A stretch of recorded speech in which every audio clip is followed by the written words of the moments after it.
What's good, family?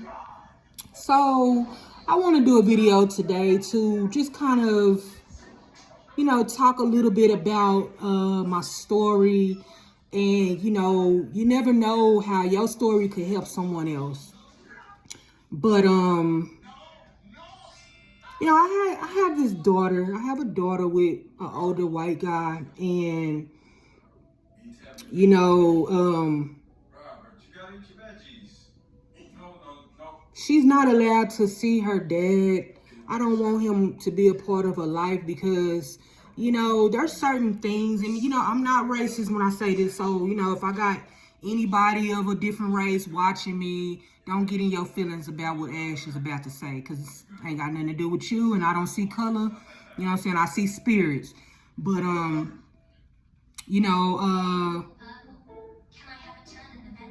off the back, when I met Michael's mother, she automatically put a label on me because of the color of my skin. And, when me and him would have our little disputes or arguments, every relationship gonna have a disagreement here and there. You know what I'm saying? But every time we would have one, he would jump on the phone and call his mama. And, I really didn't get that. Like, why do you always call your mama when me and you have a disagreement about something? I just didn't understand that, and, that was one of the things that attracted me to Michael, was how highly he spoke of his mother. Because, like they say, a man that respects his mama will respect his woman. And don't believe that bullshit, y'all.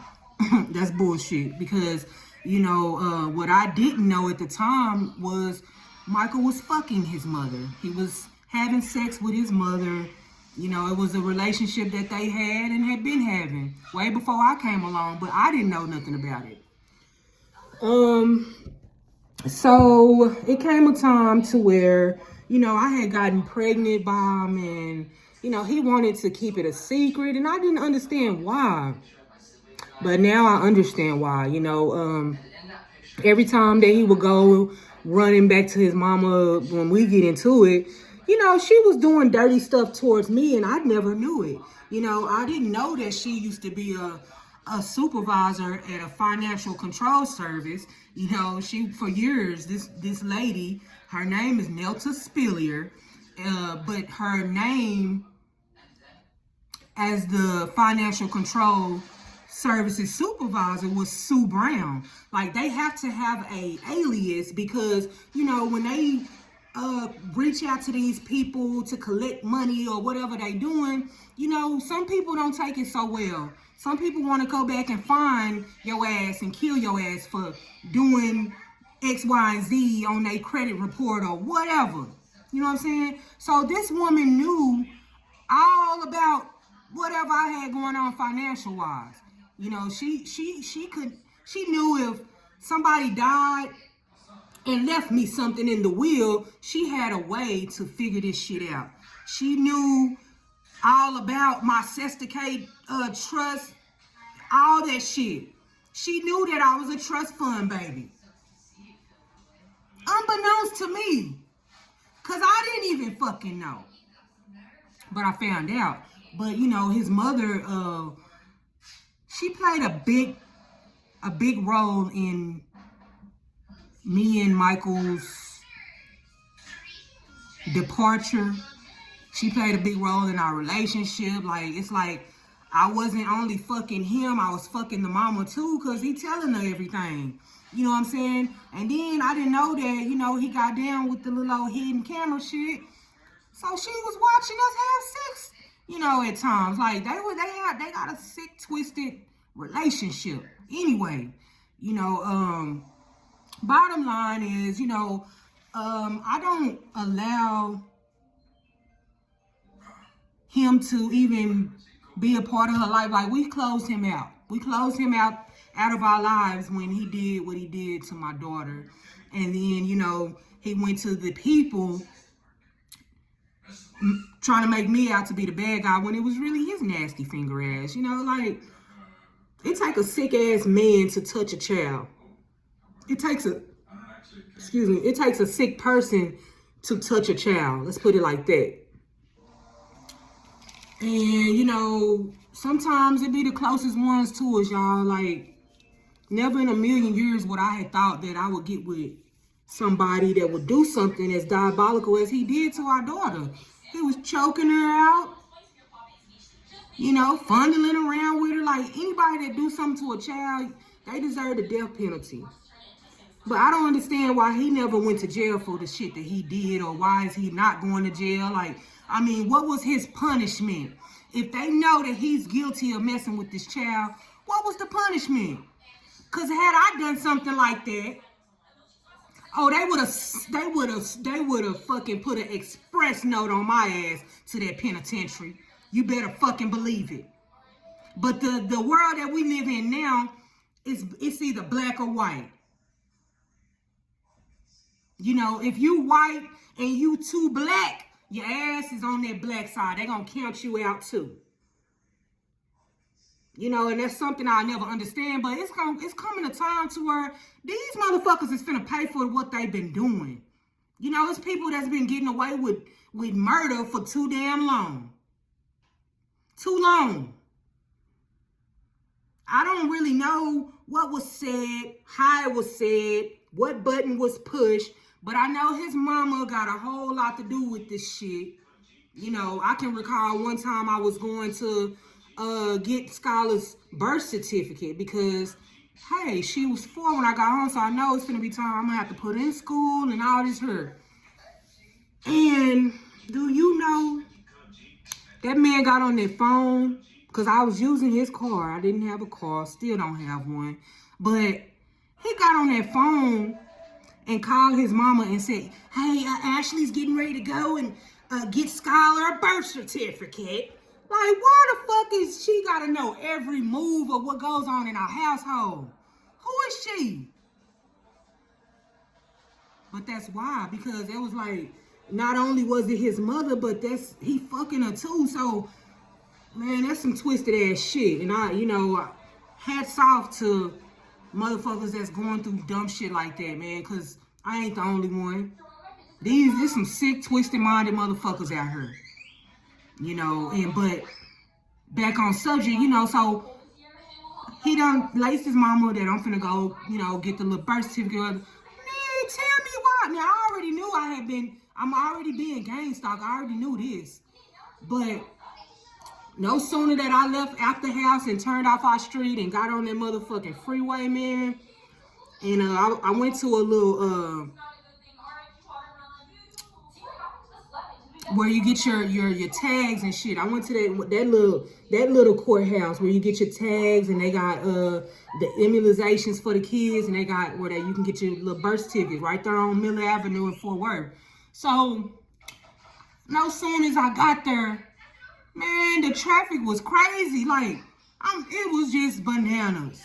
And a lot of these people I seen different sheriff office cars. Like, man, it's weird. It was just weird the way that she was going. But I said, damn, she must done pushed the button. I get in there to get the birth certificate. It's just random people standing around. Like, they coming to watch me do what I'm doing and listening to what I'm saying and shit. Man, it was thrown. But yeah, it happened. That happened to me, and it's fucked up. And, that's why I will never allow him to be a part of her life. Now, if she decide when she get grown that she want to go and hunt the man down if he ain't done passed on already, that's her business. But while she is under my care and she is a minor in my house, he is not allowed. I don't want no child support. I don't want none of that shit from you, bro. You dead to us. You dead to us because ain't no way in hell. You can't even call yourself her father. And I just, as fucked up as it sounds, I just hate that that's the person I chose to, mate with at the time, but I wasn't even in my right mind at the time. So, hey, I'm going to blame it on my mental health. Anyway, I mean, but the only way to heal and the first step to healing is accountability. You got to take accountability for your actions, you know, whether it was some fucked up shit or some all right shit, whatever it was, man. If you can be adult enough to do that crime or whatever it was that you did, you got to be adult enough to take accountability. And then, you know, you take your next steps. You go to your healing process after that. This man still ain't took accountability of what he did and anything he's ever done. Is he, you know, he blames it on the alcohol. He'll blame it on shit, on his dog's left toe if he could. You know, it's just crazy, man. How, I mean, grown man, you well and you damn near 60, man. You in your late 50s, man, and you still act like a little kid. But I understand, because after a certain age, when he reached a certain age and started doing drugs and all this her stuff, and then, you know, the trauma that he went through as a boy, a young boy, from his mother, I can understand where that mental illness is sitting in. But if you don't treat that mental illness, man, it ain't gonna never go nowhere. You know, it'll never go nowhere, man. And I just hate that, because, you know, yeah, I went through that. My daughter went through that. But life don't stop right there. You know what I'm saying? And anybody that's going through something like that, where they have a child that's done dealt with any kind of trauma, because, you know, sexual abuse as a child and molestation as a child, that's trauma. You know, even if you get grown and get raped, that's trauma. You know, my hat goes off to people out there that's dealing with stuff like that, you know, and it takes a strong person to speak up about it, but also to overcome something like that. So, yeah, I don't even know if none of that shit made sense. But if it didn't make sense, then, you know, it made sense to me, because it's my story. I'm just telling it. I'm just putting it out there to raise awareness, to help people, and, you know, let people know, like, it's not easy having kids with someone that's racist. And, you know, he didn't show any signs of racism in the beginning, but in the end, you know, it all came out. Every time he got mad at me, or we got into it, and you nigger bitch, and come on, man, all that shit there ain't even called for. It ain't necessary. But, you know, he did that, and that's just a thing of the past, man. I done been there and done that. I never pray for nothing specific like that again. Never, ever, like, because, you know, sometimes you got to be careful what you pray for, because you just might get it. You know what I'm saying? And I prayed for that. I prayed for that long before it came along. When it came along, you know, it was almost like, gotcha, bitch. You know. Yeah, man, it get deep. It get real deep, but that's just the surface of that shit. And I just thought I would share that with y'all, man, because, you know, it helps to talk about stuff like that, especially when you feel wounded by it. You know, that their trauma caused me a whole lot of wounds. You know, and if you don't talk about stuff that has been detrimental to you, and, you know, just on a level of that much hurt, it'll consume you, man. You know, it's not good to hold everything in like that. You know, and you know, when I feel comfortable with talking about certain subjects, I will talk about it. Because you don't never know how your hurt and your trauma can help the next person. Y'all be blessed out there. Keep y'all head up, and just know if God is rolling with you, it don't matter who try to come against you, baby. They'll never win.